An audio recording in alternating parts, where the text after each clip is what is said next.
all of you.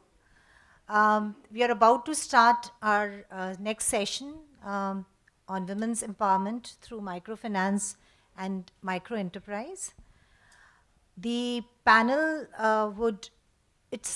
I'm assuming this is going to be an interactive dialogue with international and national experts in women's finance and enterprise. And the session is going to cover a whole lot of issues pertaining to growth of financial inclusion and enterprise finance among women, the quality of their growth, and impact on livelihoods and women's empowerment, and models proliferated and lessons learned. I extend a warm welcome to the moderator for this session, Smita Premchandar, Secretary Sampark. I would also like to welcome and invite our esteemed panelists for this session. Dr. Dina Bennett, co-lead Enterprise Development Women's Economic Imperative, Durham, UK. Simona Lanzoni, Vice President, Fondazione Pangea on Plus, Milano, Italy. Vinita Sethi, President, Public Affairs Forum of India and Chief Public Affairs, Apollo Hospitals Group. Rupa Mistry, Program Manager, Enterprise Development Vertical, Mahila Arthik Vikas Mahamandal, Mavim. Dr. Clara Ariza, Global Consultant, Climate Change and Livelihoods. I request Smita now to take the session forward. Over to you, Smita. Thank you so much. Thank you so much, Meenakshi, and thank you to all of you who have come to participate in the session. We will keep it participatory, but I think after one round of just us opening up the questions on the table. So the issue today before us is about women's empowerment through microfinance and microenterprise. It's more than a 40-year-old question, and invariably gets relegated to second day afternoon, one of the parallel sessions, right? But that doesn't mean that it's unimportant. It's really an important question to debate. And the theory of change around this issue has always been that if you give a woman some money, whether by savings or by loans, then she gets some power, her voice opens up, and so on. And also then once she meets the consumption needs, then she can go and take loans for businesses. Once she starts earning money, the family comes out of poverty, right? This is the standard theory of change on this.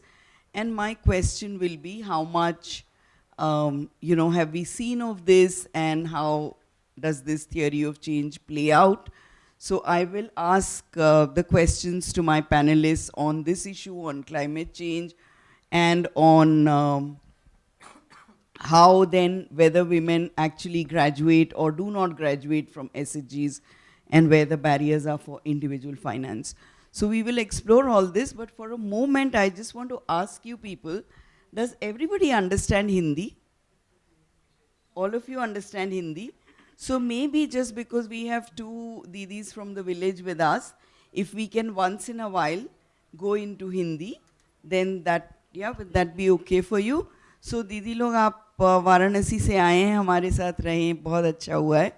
तो आप भी बोलिएगा, और अभी हम जो प्रश्न पूछेंगे वो इस बारे में होंगे कि जब महिलाओं के हाथ में पैसा आता है तो उनका सशक्तिकरण होता है क्या, और होता है तो कैसे होता है, ठीक है? और महिलाओं के हाथ में बिजनेस के लिए पैसा मिलता है या नहीं, ये सारे प्रश्न हम लोग अभी पूछेंगे.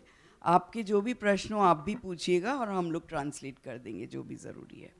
So I would first invite Simona. Simona is from Pangea Onlus Foundation from Italy, and the foundation works on women's empowerment. The foundation was formed in 2002, and we have been partners in Sampark for 20 years, plus we met in this conference in 2004.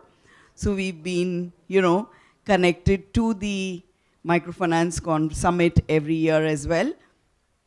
Simona, from your experience, how do women get empowered through microfinance and microenterprise? And what does empowerment entail from Pangea's point of view? So first of all, thank you very much. It's a great pleasure to be here with Sampark because it's really a big results, huh? That we achieve after so many years, huh? More than 20 nearby. And so, as Dr. Smita Pranchander was saying, Fondazione Pangea is an international organization working on the empowerment agenda from 2002. And we have been working through microfinance and through micro enterprises promotion, particularly for women, through different countries. So we had a chance to collaborate here in India, but we work a lot also in Afghanistan, that it's a very crucial and peculiar country, in Nepal, in Italy, as in some other countries in Africa.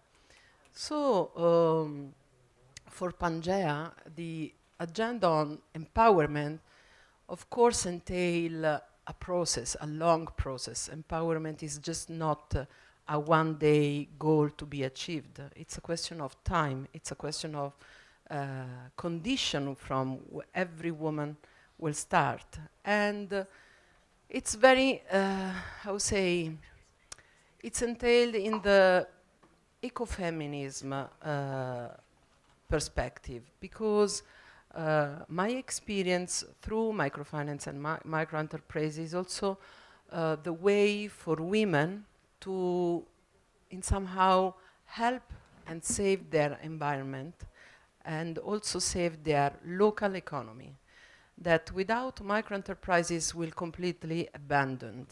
So is also for this reason I put micro enterprises and microfinance in the ecofeminism perspective. In the other side, of course, in my point of view, microfinance could not be a tool in itself, an objective in itself, because we need a certain kind of microfinance to get women's empowerment. So this is why also our experience lead in not to get only microfinance and micro enterprises as an objective. We do a lot of other, how say, other awareness, other training that keep an holistic empowerment for women. It's not a question to have more money in their pocket. The question is how their life is changing. And so it's not only a question of money.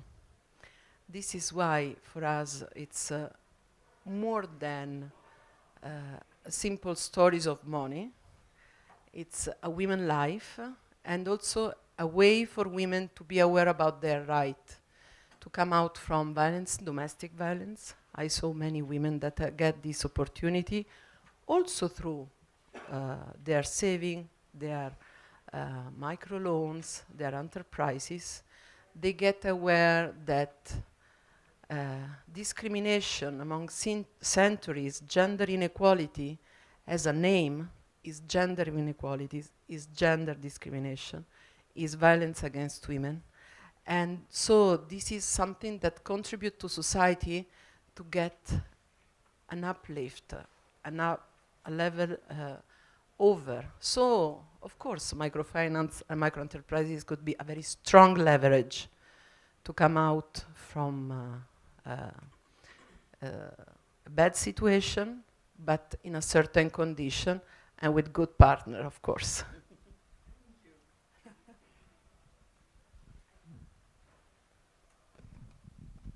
Thank you, Simona. Sorry, 1 minute, Rupa, before I come to you.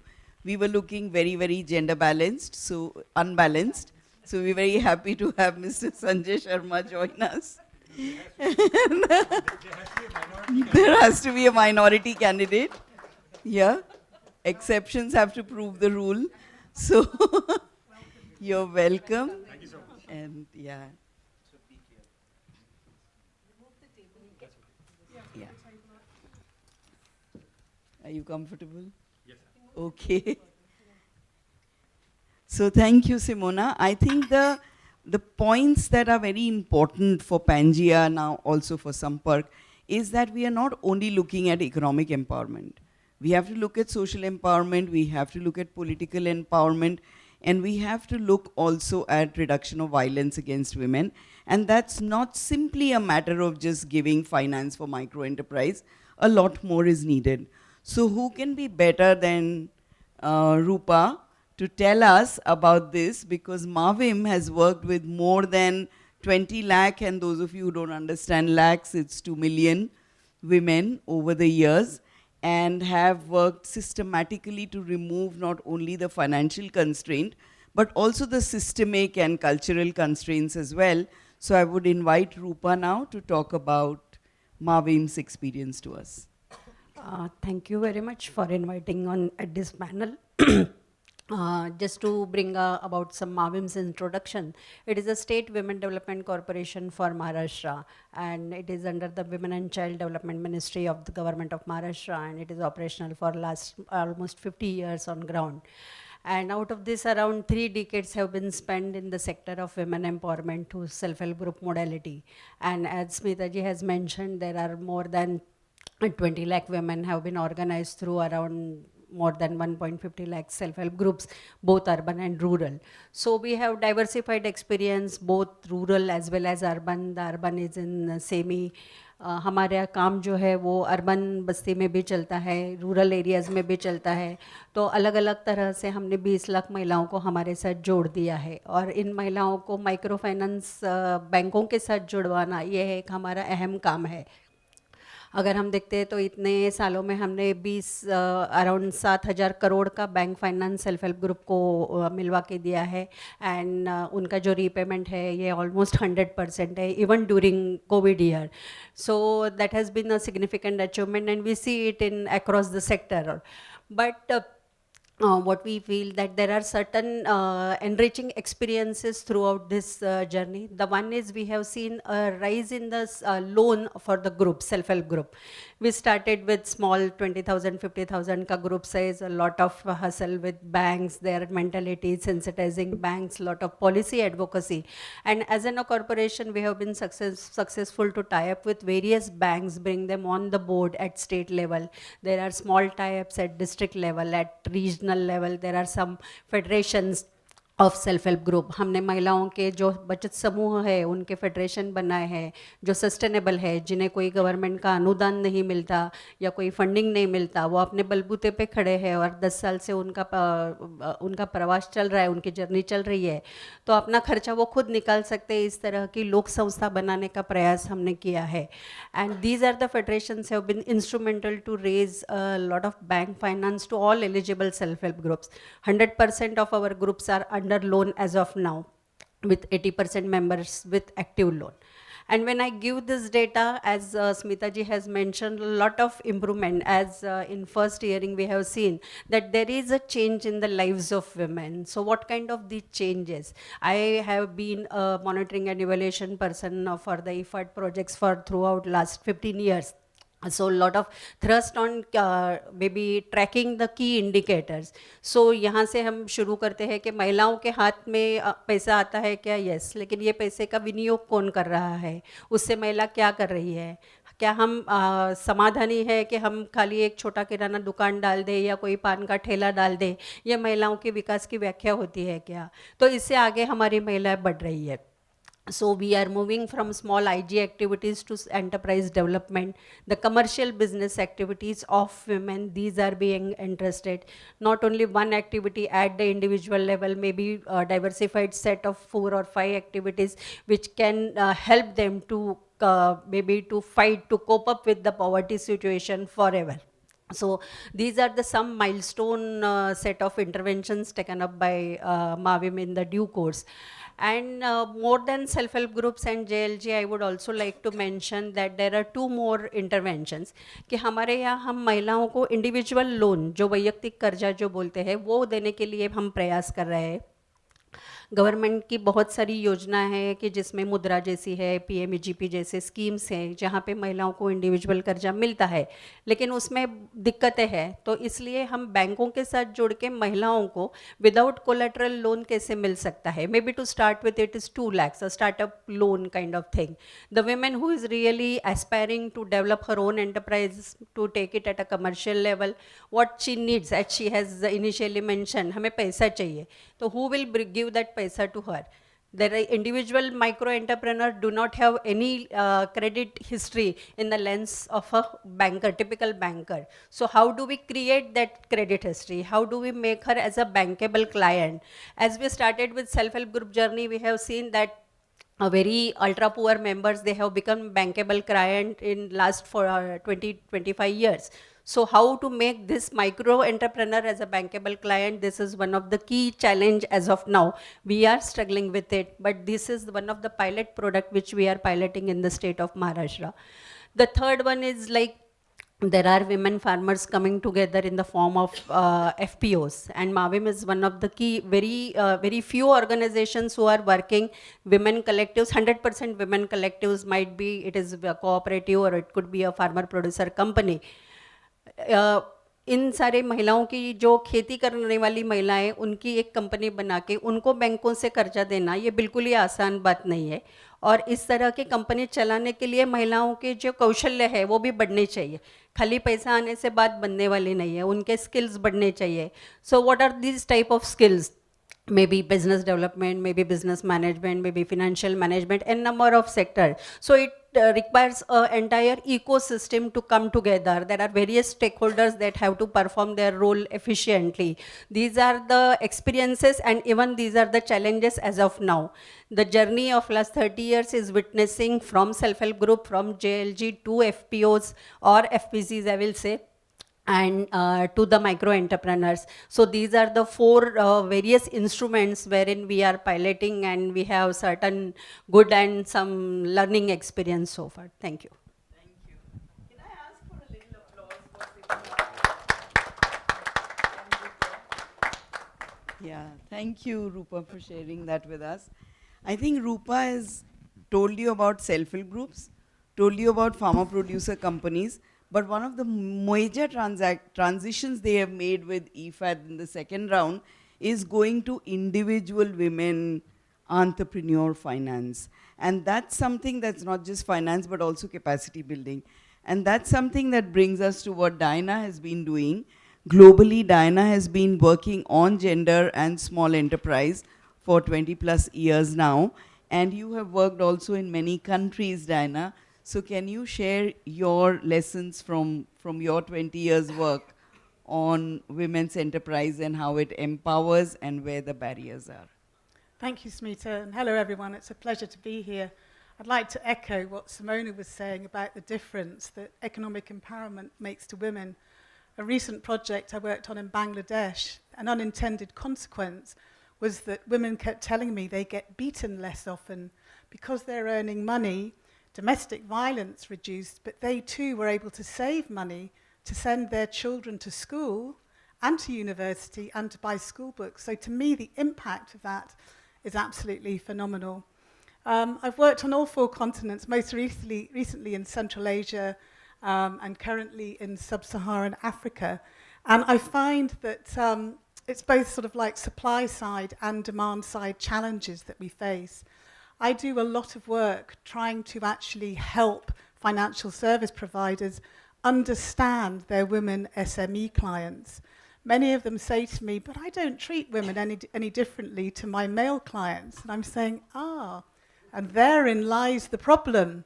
So we find that there is some sort of information asymmetry where women SME owners really don't know, partly because they are not part of the wider networks, which most men in business have, what the bank requires and also what they can negotiate. So in many different countries, women were actually being charged higher interest rates for the same thing than men were. So it was really important that we see programs that actually, in terms of non-financial services, educating both men and women in terms of what the bank requires in terms of information. But then on the other hand, the banks do not understand the SME, let alone the women-owned SME. And in fact, to actually be a banker, to work in corporate, is the holy grail. Oh, I work in corporate. But to be an SME relationship manager isn't quite the thing. At the moment, I mean, it took years for governments to wake up to the fact that SMEs were the backbones of economies, that the majority of people are employed by SMEs. yet no one took them seriously. And in fact, they were treated like mini corporates. So many people, not just financial service providers, lawyers, accountants, majority of the ecosystem, would actually treat them as a mini corporate, which is actually quite damaging. So we spend a lot of time on our training programs training financial service providers to understand what it's like on the other side of their desk, to help them step into the shoes of the SME owner-manager, but to also understand the variety of challenges that women-owned businesses have in particular. So it's yet another layer of challenges. And as you were saying, Rupa, the fragmented credit history of women. Many women have had part-time jobs. They've had to take time off to have children, so their credit history is very fragmented. And traditional credit scoring doesn't account for that at all. This does not make the women less financially viable. So again, we actually pass this information on. And bankers have said to me, gosh, now I realize we're in business to help small business owners, but really what we were doing was killing them, and particularly the women in business. They weren't doing it wittingly. It's because they were uneducated and didn't realize what the needs were. Collateral is a big issue. I do a lot of work on gender-sensitive business environment reform for different governments, and we see that women do not have assets in their name. They do not have property in their name or land. This is changing in many countries, which is very, very important. But a lot of countries have set up collateral registries where one can even register a goat as collateral, which then can be used to get a loan, which is very, very important. Gender disaggregated data is absolutely critical. In several countries I've worked in, I talked to the Ministry of Labour and different other ministries, and I asked them for such data. Oh, we don't differentiate. Oh, why not? Well, we don't need to, really. Not many women come through. Well, there you go. And I wonder why we have these issues. So it's actually all about equity. We've gone beyond equality now. We're trying to make the playing field level in terms of equity for both men and women business owners. I think, and I will say, that there is a lot of unconscious and conscious bias as well, not just from male financial service providers, but research all around the world is saying even women are saying that women owners, business owners, are not a good bet. Yet all the research shows they always pay back loans, and we see that they actually fare better and are far less risk-taking than male owner-managers. So again, it's part of this education process that we have to do for the financial service providers to understand that women are a good bet, but they do face yet another layer of challenges when they are setting up and running businesses for a number of different reasons. I think my biggest cry really is to say our work is very much about not fixing the women. Women do not need fixed. It's the systems that require to be changed, the ecosystem that they are operating to start and grow a business has to be made more equitable to be fairer for both men and women in business. So I think I'll stop there, Smita, unless you have another question. Thank you. Thank you, Diana. And आपने translate कर दिया? Okay. So I think Diana brings us to a lot of systemic questions. And, you know, I love this way of saying it, that women don't need fixing. It's the systems that need fixing, yeah? Sampark and access, we did some research for the World Bank almost 3 years ago, which the World Bank never published. But it basically showed how formal financial institutions are either gender blind or even worse, gender discriminatory, right? So it's very important to look at the service providers, the financial institutions in the country to see how this can be turned around. And with that, I'll come to Vinita. Vinita Sethi is the president of PAFI now and has been with FICCI and was a convener for the Greater 50 Empowerment of Women's Initiative of FICCI. So, and has, lots of experience at the macro level in the sector, bringing finance and promoting women's enterprise. Thank you, thank you. So, Vinita, So can you I share? think Smita, so much that I wanted to speak has been covered. बहुत कुछ जो मैं कहना चाह रही थी, तो मैं दो तीन बड़ी स्पेसिफिक बातों में बात करूँगी. पहली बात है, like you correctly said, it's all about fixing. हमारे जो आसपास के हमारी सोसाइटी है, हमारे सिस्टम है, वो क्या कर सकते हैं हमारे को मदद करने के लिए. It's about banking the unbanked, securing the unsecured, funding the underfunded. जो दो चीज़ें सामने आती हैं, दो मुद्दे वो ये हैं कि अभी भी हम सोचते हैं कि एक साइज़ का जूता, चाहे मेल हो चाहे फीमेल हो, चाहे मेल मेरी तरह कॉर्पोरेट में काम कर रही हो, चाहे अपना एंटरप्राइज चला रही हो, जो उसकी ज़रूरत है वही एक पुरुष की भी ज़रूरत है. एक तो one size fits all is a wrong approach. And the other thing is there is a huge gap. हम सबकी बातें सुबह से सुन रहे हैं बिटवीन इंटेंट एंड एक्शन. कई बार हम जो सोचते हैं बहुत अच्छा सोचते हैं, पेपर में बड़ी अच्छी पॉलिसीज़ लिखते हैं, पैसा आपके अकाउंट में भेजते हैं, पर उसके बाद जो हमारी एक्चुअली आउटकम होता है वो हमें नहीं मिल रहा. तो इन दोनों चीज़ों के लिए मेरे ख्याल में सबसे बड़ी ज़रूरी चीज़ है एक जेंडर डिसएग्रीगेटेड डेटा होना, नंबर होना कि कितनी लेडीज़ के बैंक में पैसा है और उसको कैसे क्रेडिट में क्या वो कन्वर्ट हो रहा है, क्या आप लोगों को उस पैसे में एक्सेस मिल रहा है, आपके पास क्षमता है उस पैसे को अपने एंटरप्राइज में डालने की, क्या आप डाल भी पा रहे हो उस पैसे को अपने माइक्रो एंटरप्राइज में, या उसको आप बड़ा करना चाहते हो. तो आपको क्या क्या प्रॉब्लम्स आ रही हैं, ऐसा कोई डेटा है. मैं हेल्थ सेक्टर में काम करती हूँ. मैं एक बहुत छोटा सा एग्जांपल देती हूँ. हम एरागोंडा में बहुत सारे विलेजेस में काम करते हैं और हमने डिजिटल डिस्पेंसरीज करके चलाई हैं मध्य प्रदेश में, रिमोट एरियाज़ में. हमने देखा बड़ा फ़र्क पड़ा कि जब हमने ये सोच के नहीं चलाई थी कि हम विमेन के लिए चला रहे हैं डिजिटल डिस्पेंसरीज. एक प्रोजेक्ट हम कर रहे थे वर्ल्ड इकोनॉमिक फोरम के साथ, एक टार्क कंपनी के साथ. जब हमने डिजिटल डिस्पेंसरी चलाई, वो ज़्यादा से ज़्यादा डिजिटल का मतलब है कि आप अपने घर में अपने मोबाइल फ़ोन से अपॉइंटमेंट ले सकते हैं, अपने बच्चों की बीमारी बता सकते हैं, हम टेली कंसल्ट करके दवाई देते हैं. फिर हमने देखा कि हमने कुछ एक्सरे मशीन्स लगाई वहाँ पे आसपास. हमने देखा कि 67% विमेन हमारी डिस्पेंसरीज में आना शुरू हो गई, because we brought health to their doorsteps. That is कि हम हेल्थ केयर हॉस्पिटल को उनके घर पे ले आए. तो उनको लगा ऐसे हमारी क्वालिटी ऑफ लाइफ बदल रही हैं, तो हम अपने पूरी फैमिली को भी साथ में लेके चलेंगे. So women can empower the whole family. हमारे में कि मेंटरशिप और फैमिली ओरिएंटेशन है, हम सोसाइटी में इम्पैक्ट कर सकते हैं, which was a very great finding for us. ऐसे ही हमने मेघालय में 500 कैंसर केयर सेंटर लगाए, बिकॉज विमेन का आप देखेंगे इंडिया में सर्वाइकल और ब्रेस्ट कैंसर दोनों राइस में है, and women are very hesitant to get pap smears and cervical cancer test done. हमने बहुत फॉर्मर आंगनवाड़ी वर्कर्स को भी कहा कि भाई आप इसको एक एज एन एंटरप्राइज लेके शुरू करो. And I am not talking only of manufacturing goods, आप एंटरप्राइज सर्विसेज में भी शुरू कर सकते हैं, आप हेल्थ केयर सर्विसेज में भी एंटरप्राइज शुरू कर सकते हैं. तो उनके पास ऑलरेडी ट्रेनिंग थी, so we were cutting a cost. उनके पास क्या नहीं था? Digital training. तो हमने जब ये रिमोट केयर कैंसर सेंटर शुरू किए, तो हमने सबसे पहले उनकी कैपेसिटी बढ़ानी शुरू करी. उनको हमने जो लैपटॉप्स दिए, फिर उनको एक फ्रेमवर्क समझाना होता है, मैं इस तरीके से आपने डेटा कलेक्ट करना है, आपने एज देखनी है.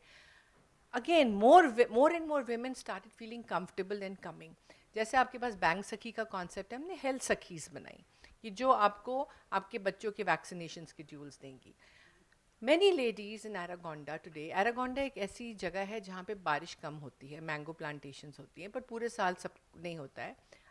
और हमने वहाँ पे इतने सारे लेडीज़ को बिल्कुल लाइक बीसी कॉन्सेप्ट, उन्होंने अपने माइक्रो एंटरप्राइज शुरू करे, क्योंकि उन्हें लगा हम हेल्थ की सर्विसेज, हमने किसी चीज़ को फ्री नहीं दिया. हम हेल्थ सर्विसेज को, टेली सर्विसेज को 1 रुपये में चाहे दे रहे थे 1 महीने में, क्योंकि आपका भी इसमें स्टेक होना चाहिए, तब आप उसको अच्छी तरह अवेल करेंगे. तो उन्होंने कहा हमारे पास इतने पैसे नहीं हैं कि हम हेल्थ केयर सर्विसेज अवेल कर सकें. So we told them then you have to create some enterprises of your own.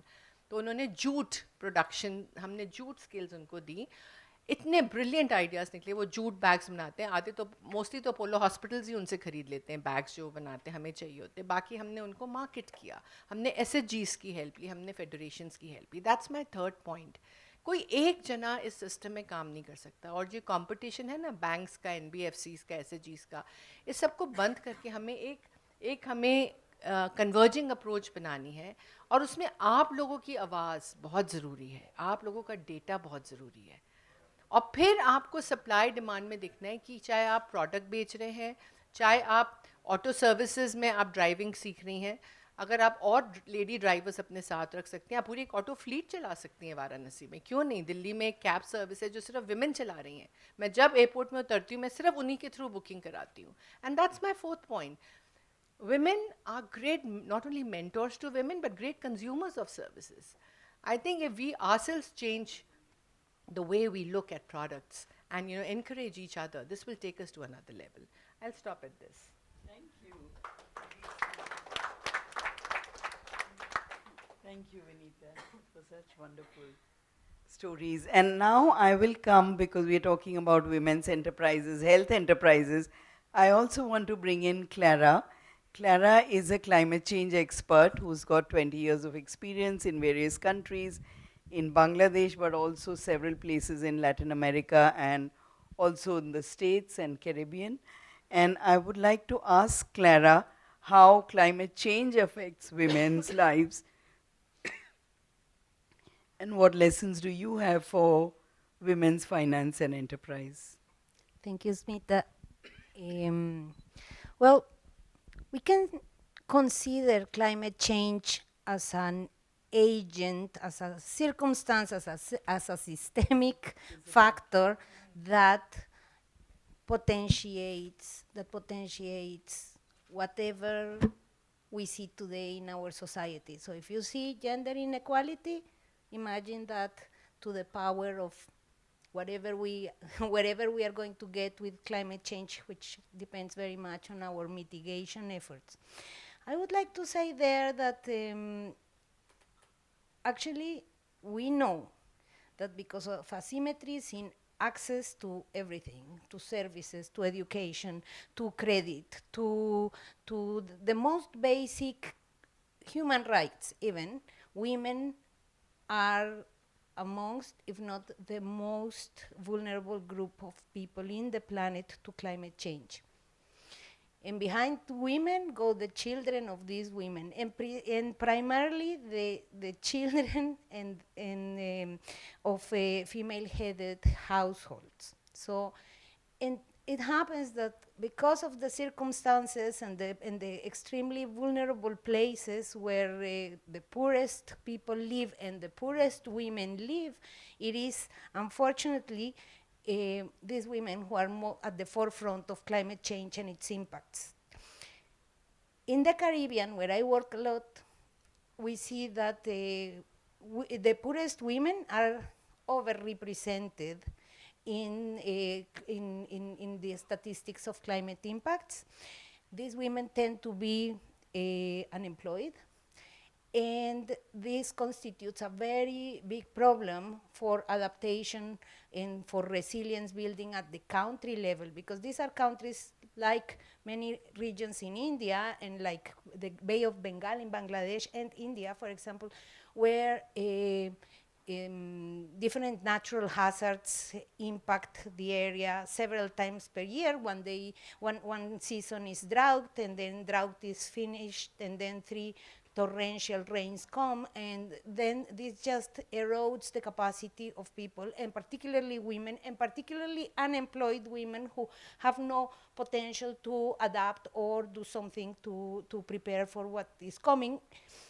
This situation simply erodes their capacity to cope with and to prosper. And with this vulnerability, let's say, goes also the capacity of the state to grow, and the capacity of everybody at the end to overcome the challenges brought by climate change. So in some of the countries where, so that is something very serious. that is being addressed, or all these COPs that we heard, like the one in Dubai. What they are doing there is trying to see how, on the one hand, we stabilize the warming of the planet by cutting emissions, by reducing greenhouse emissions, and on the other hand, seeing how are we going to do to adapt to the changes that are coming, because some of these changes have been predicted, and some of these changes are just cascading effects of the climatic or weather or environmental changes on all the other societal problems we had. So we know right now that there is nowhere enough money raised for not for mitigation and much less for adaptation. Mitigation is something we do to reduce greenhouse gases, but for the sake of humankind as a whole. So mitigation is something that has, let's say, the benefits of mitigation are an externality. Adaptation happens locally. Adaptation is something that is done on a context by context basis, on a person by person basis, on a sector by sector basis. So we are in charge of our own destiny. Women are in charge of their own destiny, and women and the communities and societies have to figure ways of addressing the risks that they are facing, and also to look for opportunities on the changing conditions if they find some. And that's exactly where microfinance for women enterprise plays a major role, because we know that the capacity to participate in economic sector of women is directly related to their capacity to cope with natural hazard impacts. So we need women being entrepreneurs, doing the best they can, and having a voice on how they are going to address the circumstances that are changing. Unfortunately, there is not enough information out there. So when it comes to, and of course you would think, okay, this is the place where microfinance institutions can play a major role. But microfinance institutions are also not educated enough in the aspects of climate change, and so, or of adaptation. So for example, I've heard some discussions here, some are developing programs, the program for adaptation in agriculture, or the program for adaptation in the health system. It happens that we will need to adapt across all sectors, vertically, horizontally, and each of us needs to know what the risks are to take the decisions of what you need a little loan to do. So you may find a microfinance institution that has a great program for agriculture, but actually what you need to do is retrofit your house so that it won't fall after the next hurricane. So we all need to think from the microfinance institution perspective what you can do to ensure that all the levels of your operations are covered are at least screened from a climate risk perspective, and how to really give a hand without being prescriptive on what people can get funds to do, because what we need is to really build resilience. And my last thought about this is that,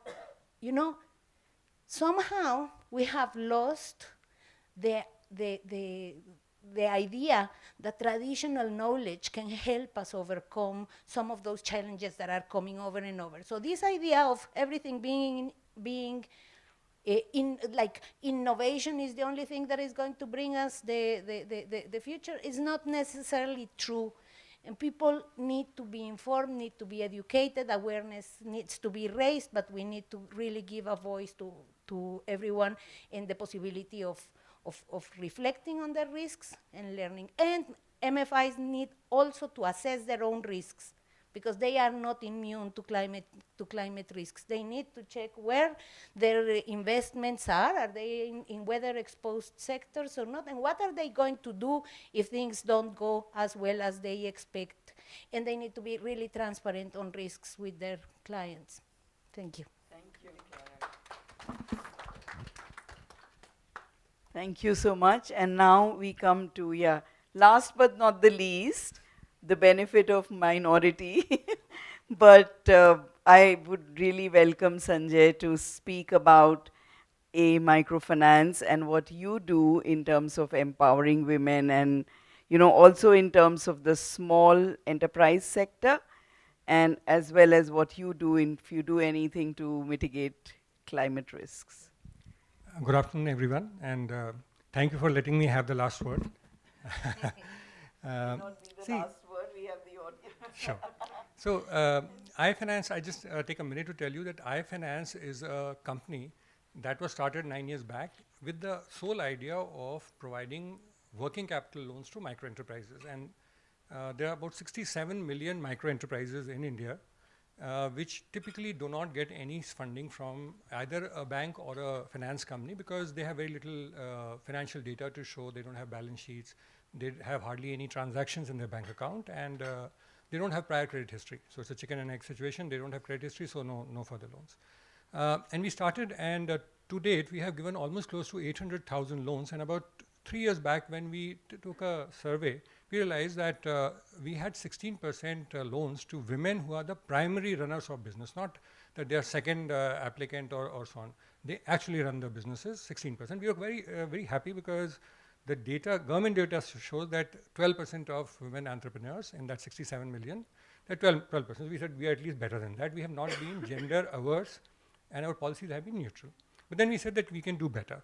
And we did a study with CGAP to find out what exactly can be done to improve the number of women taking loans from us. Many interesting things came out. We found that almost 90% of the women that were surveyed had a smartphone. The thought initially was that hardly women don't typically have smartphones because the husband has a smartphone. If there's a second smartphone in the house, it's probably given to the child to study, etc. So all those are fallacies. 90% of women do have, especially in business, have smartphones. We also realized that 2 out of 5 women said that they had tried for a loan and had been refused. So it's not that women do not make an effort. Of the women that applied for a loan, we asked them that did anyone guide you professionally? 3 out of 5 said that there was no specific professional guidance while giving the loan. And that's the reality of, this is a survey that we have done independently. So it told us that when you approach a product for women, you got to not look at only the policy that the product will be governed with, but also the way it is delivered to the women. Things that came out was that women want to speak to someone who can build trust. We asked them that, and this study was done in North India as well as in South India, so there was no bias either way. We asked them that, would you like a female member to come and explain it to you? Almost 80% said that it doesn't matter. Again, we thought that that you should have women loan officers. They only said that if someone can explain it clearly to us. Women believe in understanding many things intuitively. So that approach has to be not very number driven, but it has to build that trust and say that this is what the loan can do. So that was our learning. We started a new loan called Shakti Loan, which was started about a year back. We have a target to at least disburse 100 crores of that loan. And we are still at a very early stage. So I think our experience with women loans has been that women typically are in businesses which are not very high margin businesses. And that's a history. Maybe because if there's a high margin business, there would be a male member trying to boss over the woman and taking it over. We found that almost 70 to 80% of the women surveyed were either involved in grocery stores, or into tailoring shops, or into garment trading, garment shops. So these are all low margin activities. Second, another thing that we also noticed was that when we said how many women have 2 or more employees, hardly 15% of the women had 2 or more employees. So women work with very small teams. 50% of them work in their houses itself and not have businesses outside the house. So this is what you got to really target. Now, what is the implication that we have picked up? We have picked up that one is that you will not expect a very large team working with the women. We got to give them, besides the finance, some professional support, and typically it is in how to develop your market, because that's one thing that women either don't do, or if anyone does it in that business, it's their husband who does the business development. So we have to get them over that hurdle, and yes, I think there are a huge number of problems right across the spectrum, but for the spectrum that I'm talking of, where women want 1 lakh to 2 lakh working capital loan, it's a very good market. Women have to be convinced that this is going to work in their favor. And I think everyone has always acknowledged that the credit history of women is good because they are frugal in their spending, they're frugal with their businesses. Even from a low margin business, they can still eke out a profit. And that is the beauty of lending to women. I think we have a lot to learn. We are just a new entrant, but I'm quite optimistic that very soon we'll have 20% women in our portfolio and probably higher in another 2 or 3 years. Thank you. Thank you, Sanjay. So now you've heard from all the 3 models, from the SHG model, from um, the banking SHG bank linkage model, and from the non-banking financial company. I would like now not to do a second round of questions, but open the audience for questions and for comments that you have. So you can bring in, but please don't go beyond 2 minutes, but do ask questions or share your experiences as you would like. Yeah. So the floor is open, and then we'll close at the end. Yeah, sure, Somini. Please take a minute, 1 line to introduce yourself, and then. Hi, I'm Saumini. I'm from Dwara Research. We're a not-for-profit policy research and advocacy institution. So we are also sort of looking at women's financial inclusion, women's money management, etc. So one of the things that we've been sort of studying is also how for women day-to-day money management is of a huge concern. I know we're talking about enterprise loans, but still I think it's very important to sort of acknowledge that apart from having their own sources of money, for women, managing household money is, effectively managing household money is very important because we're not looking at surplus, but rather working with the very little money that they have, especially when we're talking about low-income households.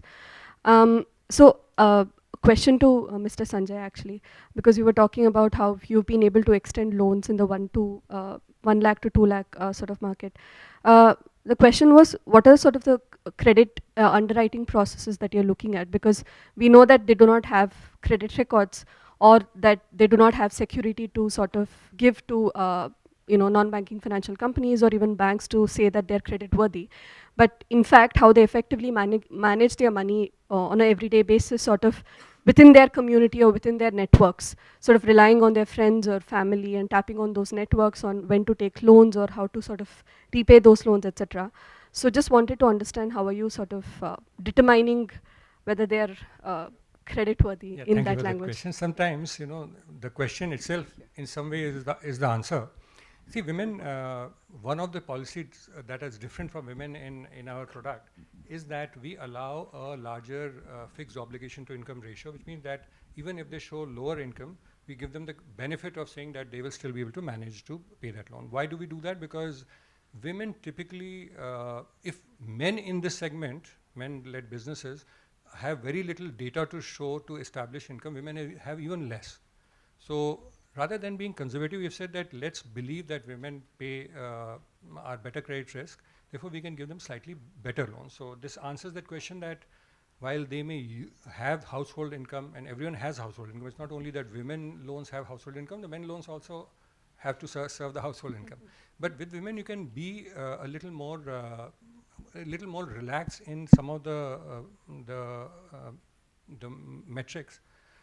Also, if there is a target for the sales force to say that we do want to see more women-led enterprises, sales team works for incentives. Wherever you tilt the incentive, they will work there. So that's another way of doing it. These are practical answers. There is no right or wrong, but you have to use multiple ways to encourage people to take these loan services and offerings to women. And with the belief that these are going to do well in the next few years, and go ahead and have your policies. Thank you, Sanjay. And in fact, he said 12%, but actually the Department of Economic Affairs of NABARD has recently done a research, and they find that only 9.8% of women have about 51% of the accounts, but they have only 9.8% of credit given to them, individual businesses. But I would invite Rupa, I'll come to you.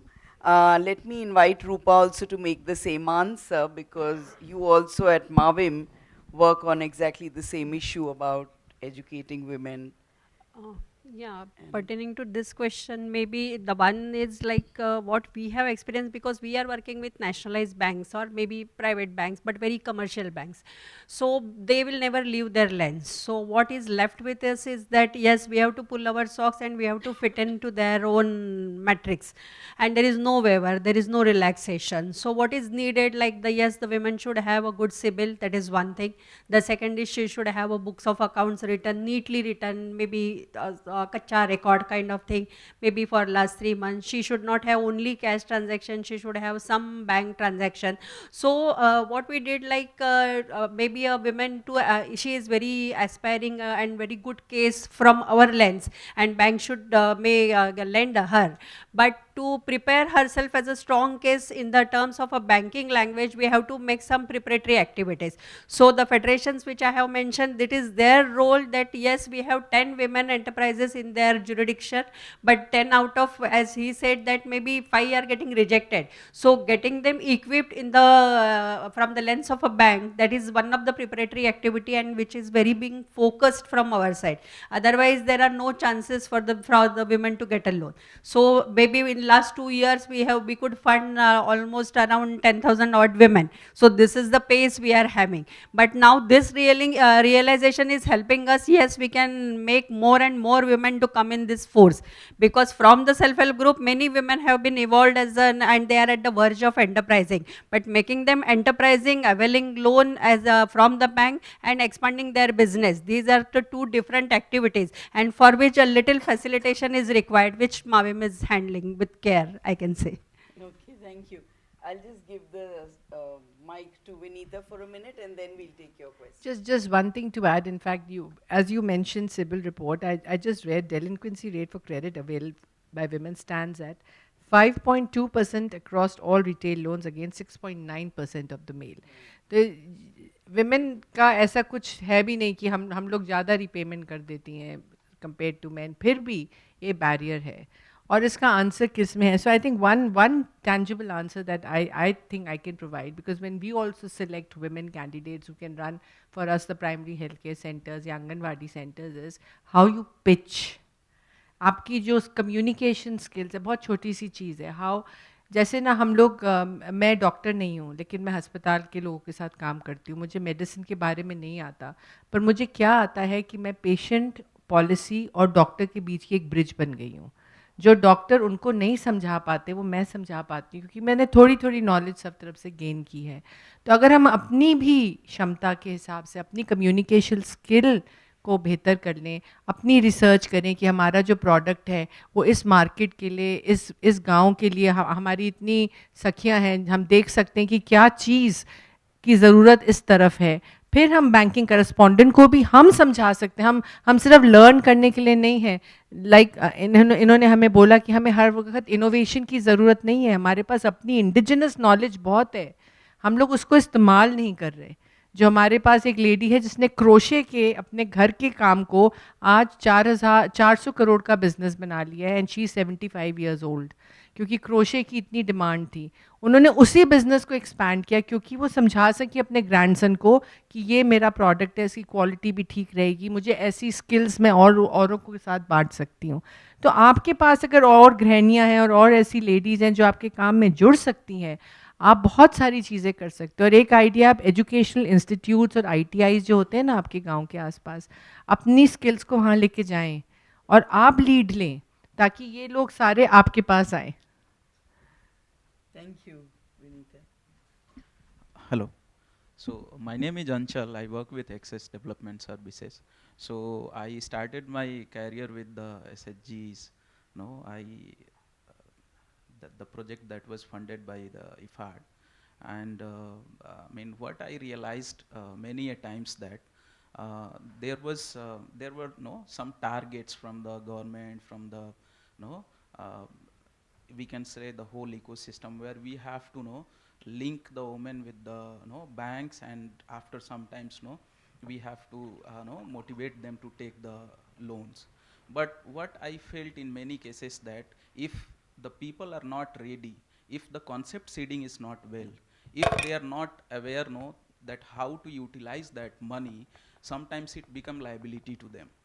So if we talk about the whole SHG movement from SGSY, as a devil advocate, I would say, I would make this statement that SHG movement has moderately done the empowerment aspects of the women. So how to build that ecosystem where if anybody takes loan, I'm not talking about individual loans, but I'm talking about the collective loans. Like you make the SHG, then you make the village organizations, then federations, and then because that was the main motto, because the poor women independently could not start there, so they had to come together. So in that case, how do we build that ecosystem that that money which they takes, it does not become the liability to them?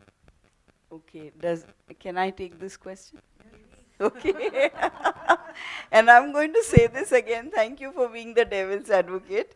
And I will say this again when Srinivas asks me an hour later about SHGs. But really, SHGs are an external animal. आपने उसको ले जाके गांव में बिठा दिया, समूह बनाओ. समूह किसका आइडिया है? उनका आइडिया है, वो नहीं करते हैं कभी. Do they ever meet and do 10 rupees of saving every week? They never did it. Right? ये हमने नई एक संस्था ले जाके गांव में बिठा दी. ठीक है, फिर हमने 30 साल लगा दिए उसको गांव में सेटअप करने के लिए. अभी आप कह रहे हो कि ये तो इकोसिस्टम में फिट नहीं होता है, वो इकोसिस्टम में था ही नहीं कभी. राइट? हमने, so basically what we have done is we have taken women's ability to be disciplined, women's ability to listen, and instrumentalized it to pass finance there. ठीक है? That's an extreme view. I do hold it, right? I think it's important to say that we, at the same time as we use SHGs to empower women, but SHGs are also a way of instrumentalizing women. आप मुझे इस देश में क्या किसी भी देश में हर हफ्ते 10 आदमियों को 10 रुपए बचाने के लिए बिठा के दिखा दो, कोई बैठेगा? कोई नहीं बैठेगा. No man will come and sit every week to save 10 rupees and 20 rupees and then at the end of that get some matching grant. आपने 1000 बचाया, हम 1000 उसमें डाल देते हैं. This is how the SHG groups developed, right, with matching grant. The SHG bank linkage came much later. तो आप 1000 बचाइए, हम 1000 देंगे. You know what the farmers groups used to do? They used to save 1000, take the matching grant of 1000, divide it and go home. कि ठीक है, अभी agricultural season में 1000 रुपए एक्स्ट्रा मिल गया, वो ले लिया, खेती में ले जाके लगा दिया. समूह कौन चलाएगा? समूह की जरूरत नहीं है. ठीक है? So this entire microfinance industry self-help group model is sitting on the shoulders of women who are disciplinable, okay, disciplinable to take loans, where you actually open their household books and see 10 रुपया 10 रुपया 10 रुपया कौन सी woman हर हफ्ते ले आ रही है, वो अच्छी है, उसका टिक लगा दो, डिसिप्लिन्ड है, उसको लोन भी दे देंगे. और जो महिला नहीं ला पा रही है, whoever is not able to bring regularly to us in Sampark, these are the poor women, we have to attend to them. But you look at it from the financial lens, they are indisciplined. They are not to be trusted. They are risky. Don't invest in them. Right? So the financial view will always, to a certain extent, definitely conflict with the poverty reduction view or the empowerment view. Yeah, so that's something. So thank you for asking the devil's advocate question. It is an external thing, and it will take, in 30 years, we have found some good uses for the SHG. Will it become something that villagers will adopt? Will it sustain? You wait for Srinivasan to ask in an hour. Okay. Two more. Yeah, please. You go first and then Meenakshi. Yeah, interesting observations about SHG. longer debates. I won't get into it right now. But one of the things that I think Prakash from NABARD mentioned maybe at the SSG conference very interestingly, escaped most people, is that there is no risk assessment at all in either MFI or SSG. There is an operational risk assessment, there is no credit risk assessment. Because you're basically saying, okay, all these people will pay up, if she doesn't pay up, she will pay up. Now that model is gone. Because अब तो आप जबरदस्ती 15 लोगों को इकट्ठा करके कोई संबंध नहीं. In urban slums, Mumbai, I have actually walked the mile. They have no clue who the hell these people are. And now that you have introduced direct disbursements into the account, it's just a burden. There's no point. Why should I get together with some random bunch of 10 women because the money is coming into my account, and if I have to repay, as long as I set a UPI mandate, I am home free. I'd rather manage my kid coming back from school than go sit there and have some neighbor go and pick up my kid, right? So there is, I mean, what is the validity of this model anymore? And do we have kind of reasonable long-term alternatives for this that anybody is thinking about? Thank you. We'll leave it there. I will not respond to it now, but everything you say is very valid. Meenakshi? Maybe a quick response to this. Okay, and then Meenakshi. Yeah. Just a small observation here that as I was saying that when we started with this micro entrepreneur model, these women are little bit better off within the SHG homogeneous family. So we have requested them कि ठीक है अभी आपका ठीक ठाक चल रहा है तो you may be prefer to quit self-help group, so you can have your own channel with the bank, and so the self-help group can be for other 10 members who are relatively thoda sa lower isme. So they said no, we will not prefer. It is not money. We don't need any more money from self-help group, but this is a emotional bonding, and we need these women with us. It is not money. It is we are coming to a meeting because we are together. This we feeling is very much prime factor. That's what I have been observing so far. Thank you. Thank you for saying that, because it's not just a money thing, it's also voice creation and solidarity creation. That's important. Thank you. I'm Meenakshi and I'm from Seeds FinCap Private Limited. Short introduction about Seeds. We provide loans to MSME customers, have an AUM of around 230 crore, 82 branches across 8 states. My question is for you, Sanjay sir. So, what are the specific challenges you face while extending loans, enterprises loans to women borrowers? Meenakshi, I talked about it a little bit. One is that if the field force feels that giving loans to a male owner is easier, they will go for those loans. And because men are a little more exposed to loans being taken, they understand what documents are needed. वो फटाफट अपने documents they will provide. Women take a little bit of convincing, saying that these are the documents we will need. So one is that bias in the sales force has to be neutralized or tilted in the favor of women. And I mentioned that that incentive can be a way of doing that. The other is that if you monitor your process, find out that how many times do women apply for loans and it gets rejected versus men who apply. That should be in the favor, the rejection rate should be in the favor of men. So more women should get through because they are lower credit risk. It often does not happen that way. So there's some pointer that your process can be made easier. And policy, if you go through a policy, sometimes they are well-meaning things in policy. We used to have a policy about 6 years back where we said that any woman owner who was not married, we wanted a male support because we thought that, this woman, she's only 19-year-old, 20-year-old, she'll get married at 23. Then her husband will start managing that business. We don't know how to do that. Now, these are fallacies. We can justify it, we can rationalize it. But the reality is that we gave that up and it has started working wonders. And I think we are seeing similar thing on SHG where we said, women can only cross-guarantee each other. Now we're finding that women don't have to cross-guarantee each other. Fine. So many of these things can be questioned. And policy can be questioned, sales incentives can be questioned, and your approval rate, which is the final outcome, can be questioned. Thank you, Sanjay. And Meenakshi, that a lot of patriarchal norms like the one he spoke about are into even SHGs, never mind NBFCs.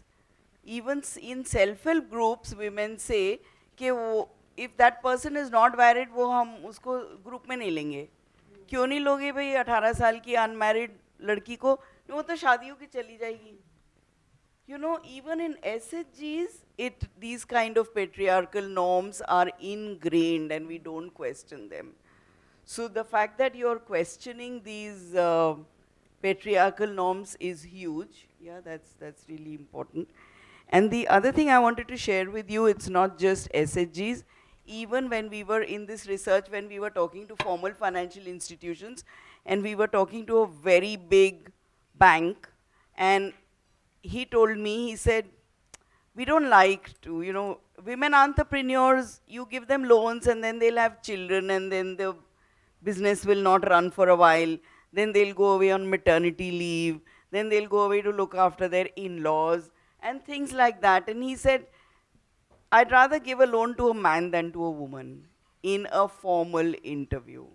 He actually seriously believed that women are bad risks because of their biological needs to take leave. Yeah?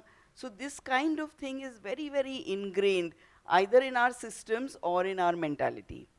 Okay, so shall we close now? I just want to say a few things. Do any of you want to add anything? Yeah. Then I'd like to say a few things. I think it's not just money. We need to give women literacy, education, right? Digital education, these are really important. And we need to attack patriarchal systems all the time. Face it, expose it, and then people will change, right? And institutions will change as they do. We need to increase women's political empowerment.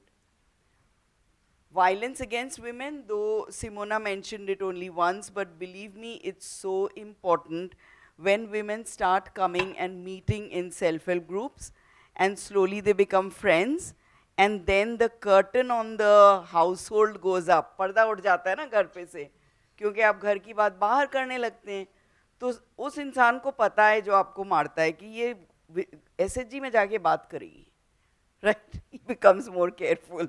Even just joining an SHG makes a man more careful. And then when they start talking about it, they do develop a protection system. So that's a very important part of empowerment. And then I think use of technology to invest in labor saving techniques. Because अगर महिला को mixie दिला दो, fridge दिला दो, washing machine खरीद ले, तो उसका time free हो जाता है, right? So across the world, we have not been able to make men do what are quote unquote feminine tasks, right? They don't look after children, they don't wash dishes, they don't wash clothes, they don't do jhadu and pocha, and they will certainly not change the child's nappies. Men will not do this. So how do we make our men do this? That's another thing. But for the moment, just enable women to do it in a more productive manner. And finally, women need access to property. Without property, without inherited property, agricultural property, houses, which we still, despite all our laws, there are reasons to not give it to the girl. उसकी तो शादी हो गई, उसका तो husband इतना ज़्यादा कमाता है, उनके यहाँ तो बहुत प्रॉपर्टी है ससुराल में, तो ये क्यों दें? The brother is waiting to say कि ये sister मेरे नाम कर देगी, willingly she'll give it to me, right? And if you don't do it, then you're a bad woman. Right? So these are things we are dealing with all the time, and unless property situation gets handled, we can keep saying forever कि without collateral loan दे दीजिए, give her on digital history, yeah, give her without collateral. Why? Why shouldn't she have property? Right? So we should also look at women owning property, and then we'll be able to solve structural issues for women. Thank you.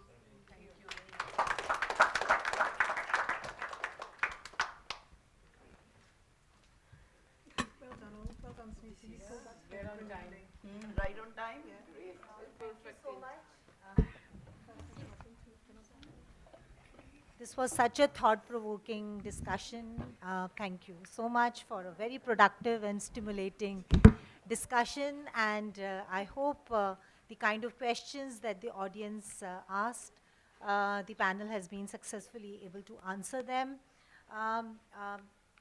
Smita has sort of already summarized the discussion, but I can quickly take a moment to just add on to what she said, and or maybe just repeating myself. Women's finance and enterprise and collectives are an important pathway to women's economic empowerment, but this is only a contributor to women's empowerment. It is important to create opportunities for her social empowerment, political empowerment, her decision-making power, her agency, and her power to challenge and end gender-based violence. Also, the importance of attacking patriarchy, not just within the families, but also within the institutions, looking at the service providers. It's not just a question of money, as was so rightly said, but also to see how is it changing a woman's reality, how is it changing her life, her status in the family, and in her community. Thank you so much once again, and we would request you all to, maybe we will have a networking break of 10 minutes, and then we will all reassemble in the main convention hall for the plenary. Thank you so much.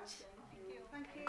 And I would request my colleague Anchal to please. Huh? Okay, okay. Maybe Smita ko we can do. Yeah. So, so we have small souvenirs to kind of appreciate your contribution to this discussion. And thank you so much once again. May I request Anchal and Gunjan to pass on the first, give it to you. Thank you so much. Thank you very much. And I just want to quickly update that we are have been doing the